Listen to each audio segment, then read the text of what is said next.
स्वागत है आपका एक नई कहानी के साथ। कवि और धनवान। एक दिन एक कवि किसी धनी आदमी से मिलने गया। उसे कई सुंदर कविताएं इस उम्मीद के साथ सुनाई कि शायद वह धनवान खुश होकर कुछ इनाम जरूर देगा।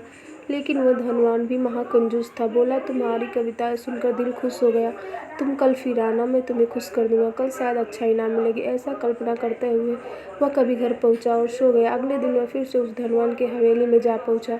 धनवान बोला, सुनो कवि महाशय, जैसे तुमने मुझे अपनी कविताएं सुनाकर खुश किया था, उसी तरह मैं भी तुमको बुलाकर खुश हूँ।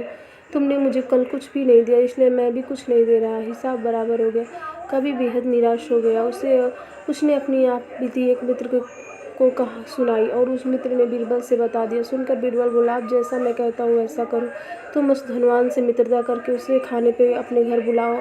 अपने कवि मित्र को भी बुलाना मत भूलना, और मैं वहाँ रहूँगा ही। कुछ दिन बाद बीरबल की योजना अनुसार कवि के मित्र के घर दोपहर को भोज का कार्यक्रम तय हो गया।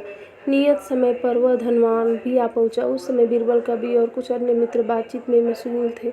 समय गुजरता जा रहा था, लेकिन खाने पीने का कोई कहीं नामो निशान न था।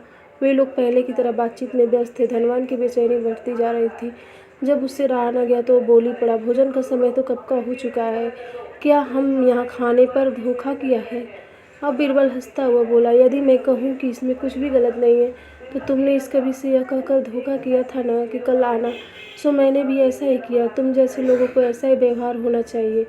धनवान को अब अपनी गलती का आभास हुआ और उसने कवि को अच्छा इनाम देकर वहाँ से विदा ली। तो दोस्तों, आपको कहानी कैसी लगी प्लीज़ कमेंट करें, और फिर मिलते हैं एक नई कहानी के साथ। धन्यवाद।